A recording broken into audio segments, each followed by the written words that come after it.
Welcome back. Today we do a quick one on the Rose Techniques or ROSESELSA EARFREE i5 or International 5 as they call it. But online I've seen it both as i5 International 5, but you can kind of see on the case itself it actually is called International 5. This is an aluminum case. Those of you who followed Rose Techniques for a while, you know they do very nice cases. This one is no different. Really nice aluminum case, USB-C and reset button on the bottom, EARFREE on top. And inside, kind of get a look at what the shells look like. So this is the half in-ear style. It kind of has the stick that dangles from your ear for microphones. This is the silicone tips. They do have memory foam tips, which we will look at in a second. But yeah, really nice. I wouldn't say that the shells are anything special, but the tips are actually quite nice. And if you choose the NC200 tips, which are these in that case, they look like this. So a really nice set of memory foam tips for your i5s. And I would actually suggest it because they are, I think, only $3 on top of the, I think is it $59? I can't remember if it's $59 plus $3 for the tips or it's $62 plus $3 for the tips. But either way, they actually have the set of tips available that fit in the case and charging and all that stuff. You know, typically you get a set of TWS and then you try to find tips, and sometimes the tips fit, but it won't fit inside the case and still charge. So it's nice to have the combination and make that available to people. So, well, those who want a little better noise control can get memory foam tips. You get a better seal, a really nicer fit, and it still fits in the case, and it still charges, and on all that stuff is kind of taken care of for you, and you don't have to do any guesses. But so here it is, the NC200 tips. So you do get, you know, a whole 4 set of tips.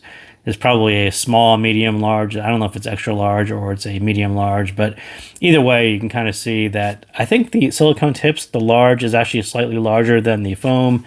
So that would be the only difference, but I think I can actually put the foam in a little bit deeper. But for me, over the years, I've used both silicone and foam tips, and I've had Galaxy Buds for a long time. And the earlier Galaxy Buds, I tended to use foam. The newer ones, I tend to use silicone. But again, as I said, it's very nice to have the option of the two and to make that available to customers at a reasonable price. So I don't have any problems with people, you know, choosing one or the other or buying both. I think that's a wise thing to do.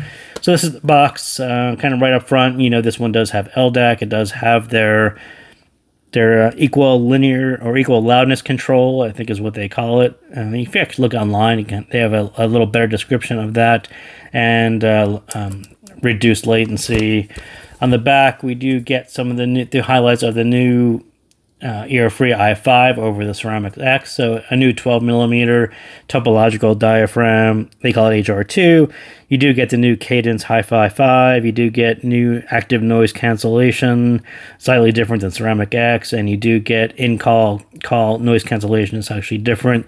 They call it GoerTech Acoustic. So I think they are implementing some newer bits for i5. So I think that was sort of one of the questions up front, and we'll kind of jump into it there. So I think spec dump and what's sort of new here, I think the aluminum case is actually quite nice. You do get that new 12 millimeter dynamic driver like I talked about.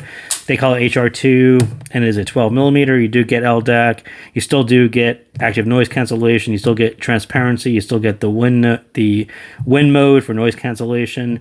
As I said, you do get a new Cadence Hi-Fi DSP. They call it the 5 DSP, and you do get GoerTech for microphone and AI in-call noise cancellation.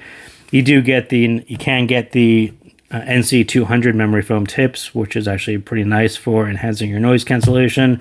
You still do get app support. They have their own app for Android and iOS, and that will let you configure the touch controls. It will also let you configure the presets on the sound controls as well. You get about 10 hours of battery life and about 50 hours if you use the battery that is in the case. So sound-wise, I think tuning-wise, I think my graph here is a little bit exaggerated from what it is.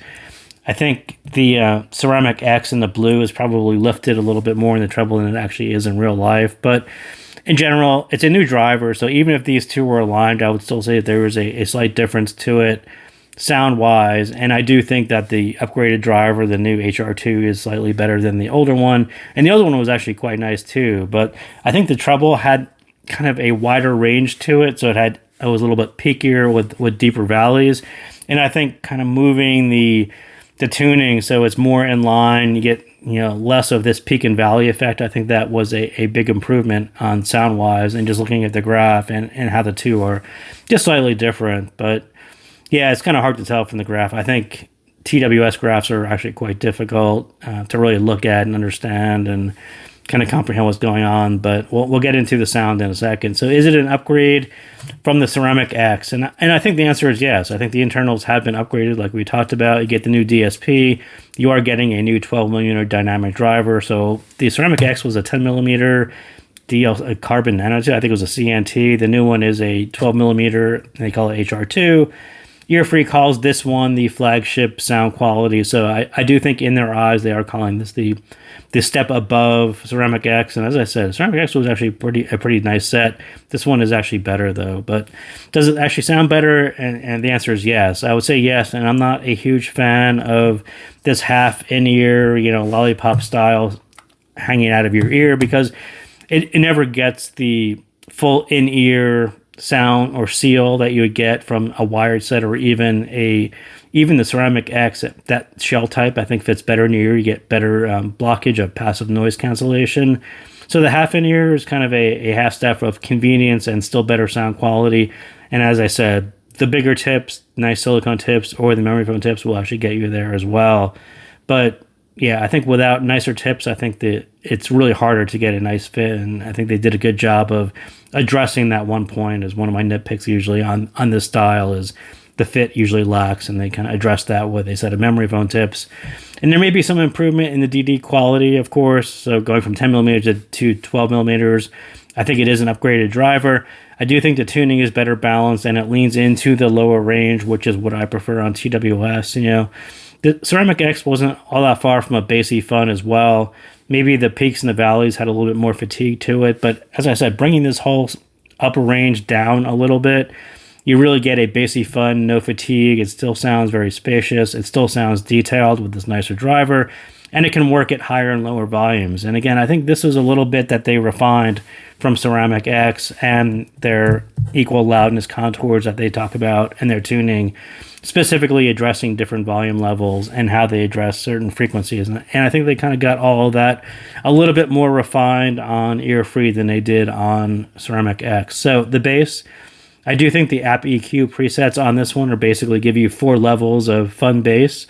They call them pop, rock, hi-fi, and light. And it goes from basically bassy fun all the way to a full sounding indoor bass level. That's fine for sitting at your desk as well. And I think, again, I think they name them pop, rock, hi-fi, and I think those are kind of half okay. I would have rather just called them bass levels, and that would have been fine as well.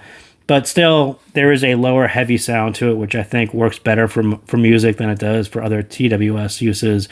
And I've talked about this style shell in particular. SoundPeats tends to use this style shell, and you get more of a mid-centric. It's more of this convenient style TWS that is designed for people who are just on the go and need some possibly listen to music, podcast, take calls. It's that multi-use set that this is very convenient for. But I would say this one is definitely more centered on music, because it is much more of a lower heavy, kind of a fun bass sound, as opposed to something that I would necessarily pick up if I wanted to take a call. I think the tuning down here, as opposed to leaving it up here, which is more of where that style typically ends up being, more mid-centric, is kind of centered up here. This one is centered down here with that bassy fun sound. It's more of, I would call it more of a gym set as opposed to an office taking call set. So sort of kind of what I talk about there. I think a lot of TWS shoot for the mid-centric one. For that general use, this one I would say is more lower and better for music. The mids, again, lower heavy, mid sound full, richer. I think this one will sound demo better than Ceramic X, where that one seemed to sound a little bit thinner. Like I said, the treble on that one was a little bit peakier, or it had higher peaks to it. There was something about it. And at the time when Ceramic X came out, KZ came out with their Carol a little bit later and did a sound demo between the two. And that sort of gives you a hint as to how far Rose Techniques has really come, where they show up on the competition list of someone, and KZ sort of prides themselves on using IEM quality drivers And I think Rose Techniques and ROSESELSA, I think, do the same exact thing with EARFREE-i5. Use a really high quality dynamic driver, and perhaps they never even saw that sound demo. But for me, when I heard i5, I remembered that, and I remembered how it sounded a little bit thinner compared to Carol. And I think that if I had to guess, I would say that they've adjusted the tuning on this one to be a little thicker, a little richer for that particular reason, but it may just be a coincidence. But I would say Carol versus EARFREE, it's almost the KZ dynamic driver versus the dynamic driver they picked here. So KZ is that faster hitting, they call it a higher performance dynamic driver. It tends to be a little bit tighter, but it hits a little harder. This is something that sounds a little bit deeper, maybe a little bit slower to some people. That isn't really a better or worse or a good or bad. It's very much a preference. I think if I'm outside listening to music and high energy music and I'm just mowing the lawn, I don't really care so much. I think it's fun to have a deeper sub bass like i5. Sometimes I like that mid bass that you get on Carol. I don't really have that much of a preference. I think both of them are equally fine and will appeal to both sets of people. They're just kind of different flavors of a bassy fun set. So yeah, but just thinking back at that period in time, I do think that i5 with the new driver and this new tuning is tweaked a little bit more for, going against the competition, especially competition that is using an equally nice dynamic driver. So the treble, and I think this is where I like it for TWS, there's no need to artificially boost it for extension. It falls in place at lower volume, and higher volume is probably due to their equal loudness tuning. They did something a little bit different on this one, and as I said, I think it's a little bit more refined, a little bit more apparent on this one that as you turn the volume down, the vocals still have the right amount of loudness, which is actually really nice for movies. But yeah, I think it was there for Ceramic X. I think it's just better executed here. But especially keeping the lower treble, those vocals, they're in focus at lower volume and then scaling up at higher volume. You don't get the peakiness and some of that valley, that peak valley, which I talked about on Ceramic X. I think they smoothed all that out into a more refined sound. Again, they call it a flagship, and I sort of agree with that. I think this one is a better set than Ceramic X, and I think they got all of that right. A lot of the things that they started out with on Ceramic X have been refined into the i5. So I think all of that makes sense. It's all pretty logical that this was the next step with a lot of things that they started there. So thank you guys again for tuning in, and I'll see you next time.